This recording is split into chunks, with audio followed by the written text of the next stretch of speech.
Good morning, good morning, good morning, and happy Monday. This is Gigi.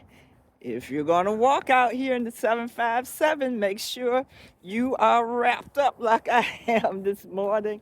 We have a cold morning. Well, it's the beginning of December. It's feeling like winter. It's feeling like winter. But this is the day that the Lord has made, and we're rejoicing and we're glad in it. I truly want to say hello to my friends in Kenya because I know y'all are having some good weather. Y'all have very good weather all year round. And we also have a lot of viewers from Sweden. Now, you're probably closer to the weather that we're having now, but it is cold. It is cold. That's why I'm wrapped up and I'm warm. Got on my Arctic One coat again today.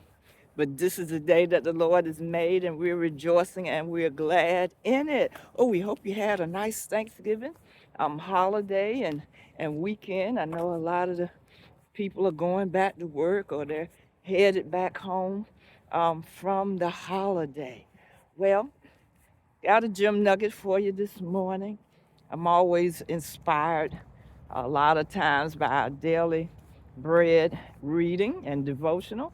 And today's devotional is talking about people of encouragement. But my gym nugget is about the power of encouragement.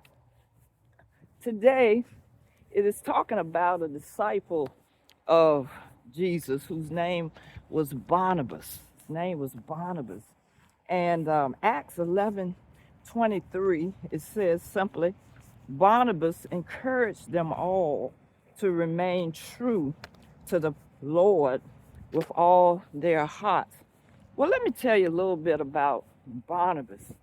You know, after Jesus um, was crucified and everything, and the day of Pentecost, and the church started growing, there was a deacon, we're going to call it, he was a deacon, one of the first deacons. His name was Stephen.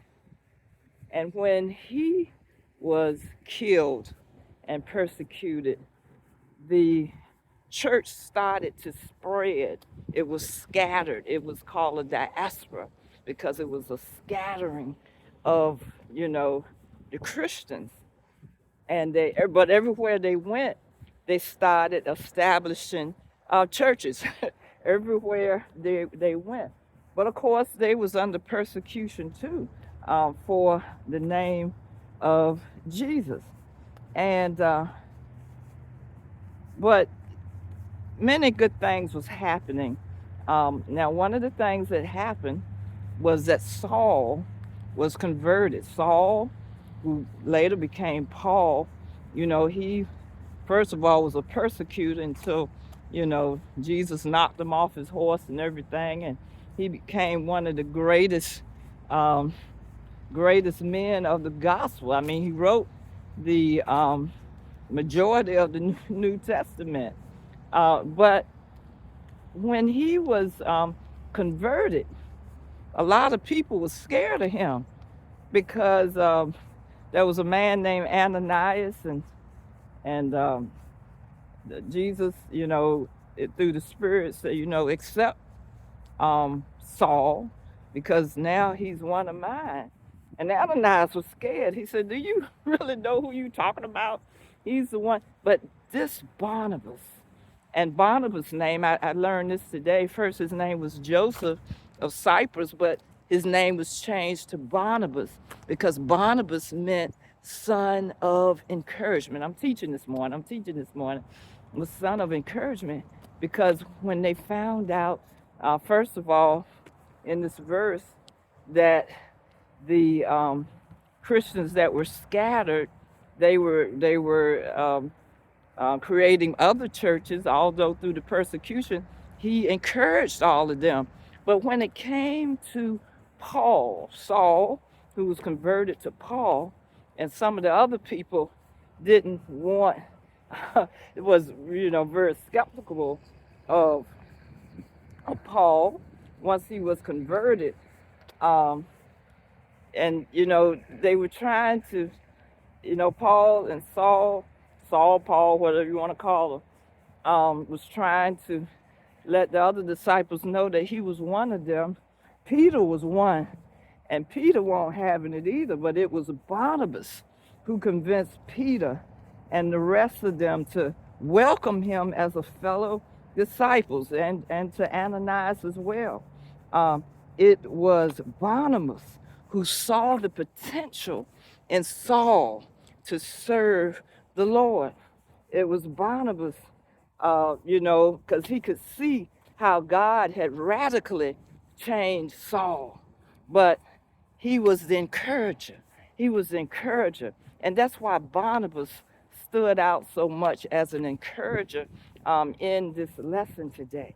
And see, this is what we need to do. We need to be more of an encourager. An encourager is one that exhorts. And I just learned this a few months ago from our lessons, that to exhort is to mean to lift people up, to encourage them. And the Lord showed me another verse, Hebrews 3:13, because it says, but encourage one another daily, as long as it is called today, so that none of you may be hardened by sin's deceitfulness. Because what was happening, if they did not encourage, if Barnabas and others did not encourage those saints that had been scattered, they would have been hardened because of the enemy's deceitfulness. See,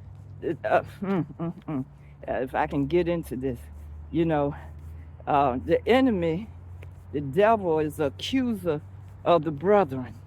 They always want to, he's trying to steal people to put other people down. But when we encourage, we fight against that.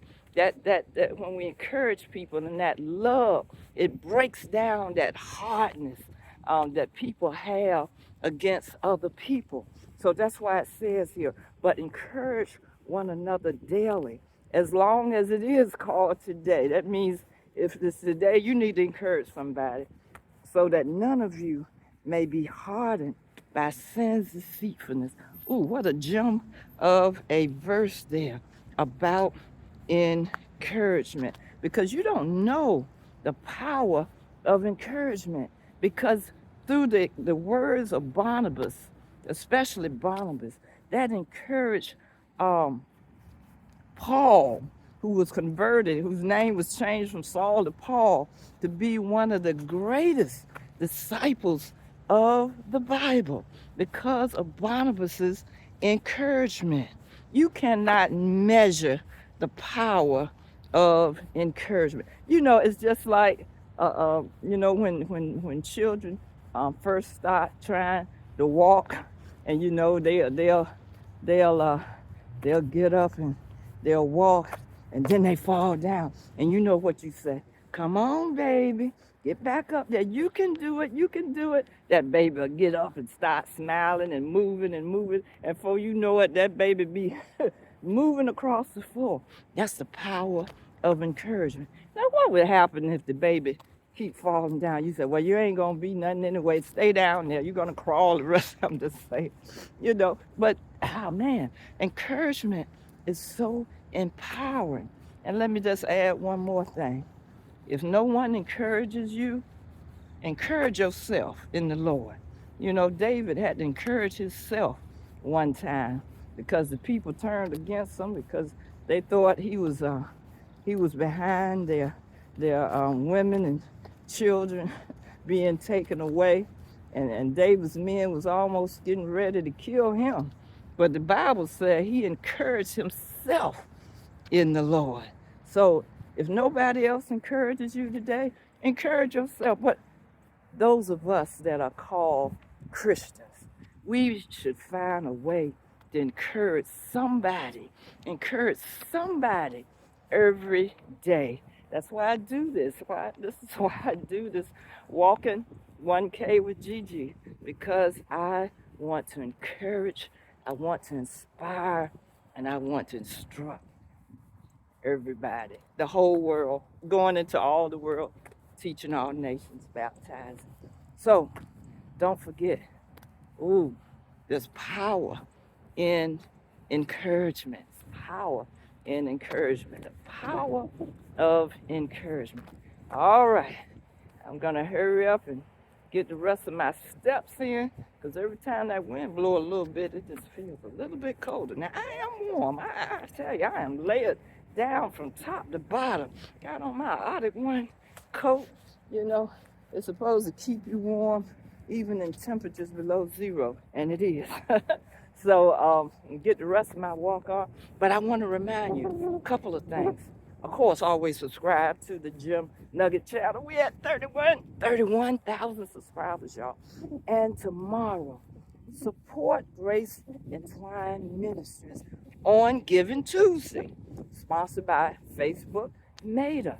Go to my Facebook page and you'll see it up there tomorrow. Giving Tuesday. Support Grace Entwine Ministries. I just want to thank you, Pastor James E. Gilmore Sr. and myself. We just want to thank you in advance. We want to thank those that have supported us with this in the past. But tomorrow is Giving Tuesday, December the 3rd. And we will sure enough appreciate it, because it's going to help us to enlarge the kingdom and to help somebody else. So thank you in advance. But let me tell you something. It's nothing like the power of encouragement. Oh, y'all be blessed and be warm.